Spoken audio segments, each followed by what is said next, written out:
We can't prevent every emergency, but how we respond when one occurs can mean the difference between life and death, as Connie Myers discovered on September 25th, 1984, at her home in Scottsbluff, Nebraska.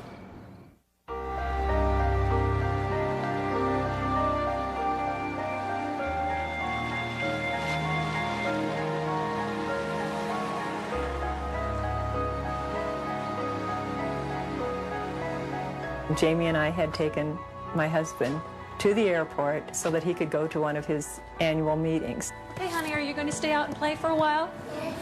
I knew that in a few minutes we would be leaving again because as soon as the bus arrived home with David, we were planning to go out and have supper together.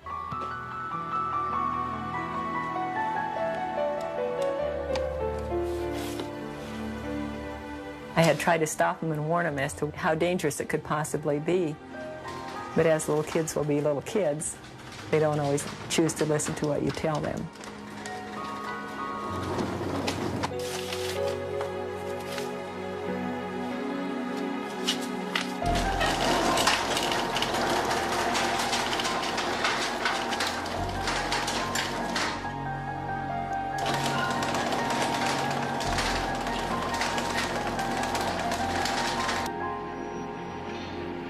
In a few minutes, I heard the bus come.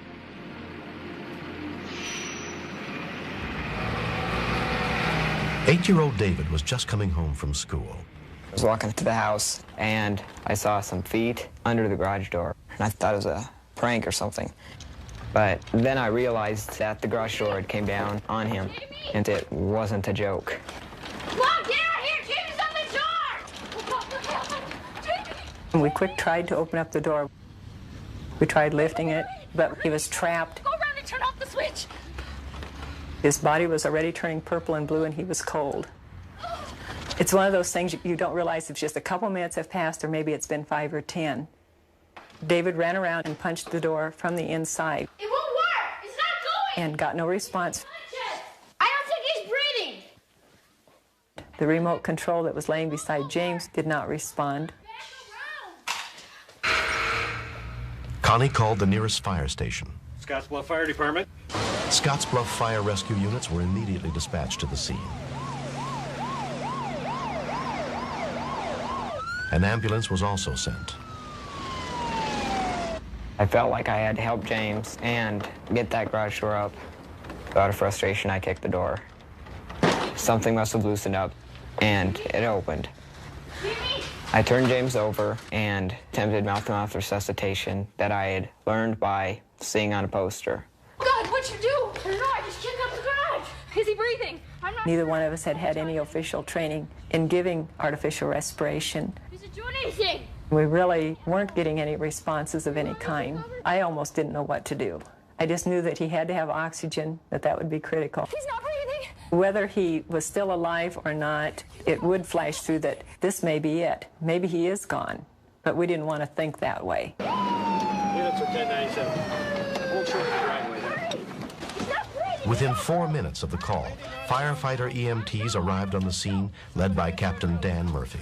When we found the child, he was laying on his back in the driveway just outside of the garage. He's been unconscious for about 5 minutes. We began doing our primary assessment.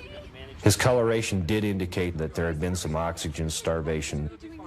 Not knowing how long he had been in the garage before someone had discovered him, very definitely a serious situation. Within a few minutes, Valley Ambulance arrived to transport the boy to the hospital. Get him situated here. Ready to roll? At all. He's just not moving anything. His treatment was continued by EMT Doug Carroll. Jamie? He was having what looked to be some type of seizure activity, which was concerning me. There's a lot of things going through my mind. You know, if we had brain damage, if we had a neurodeficit, I really didn't know if he was going to make it or not. It was like being in shock. I mean, 1 minute Jamie was fine and happy and running around, and now within minutes we were wondering if he was going to be alive. Sherry, can we get some vitals right away? Put him on a monitor? The monitor looks good. Jamie was examined at Regional West Medical Center by Dr. Catherine Collins. He had a crush injury to his chest, and he had suffered a brain injury from lack of oxygen and from increased pressure on the brain. shine the light in. They kept getting reports that he just wasn't stabilizing. When Jamie was finally stabilized, he was placed in a drug-induced coma to try to reduce the swelling and pressure on his brain. His father, Joe Myers, rushed to the hospital as soon as he learned of the accident. We were asking lots of questions. Well, is he going to be okay? Is this life-threatening? What are the chances like that? And we weren't getting any real positive answers. Matter of fact, kind of negative. I refused to leave the hospital. I didn't even want to come home and check on anything. I felt that I wanted to be there if anything happened whatsoever. After 36 hours, Jamie was brought out of the coma. Tests soon revealed that he had suffered no permanent brain damage.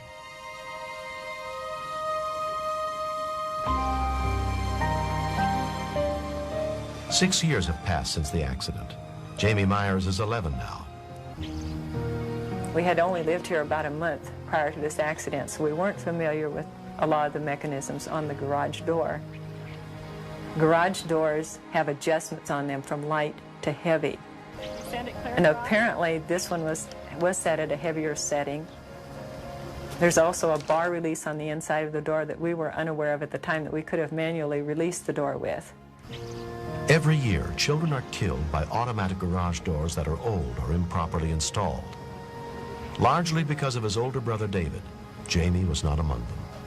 I really don't feel like I'm a hero. I just feel like I had to do what I had to do.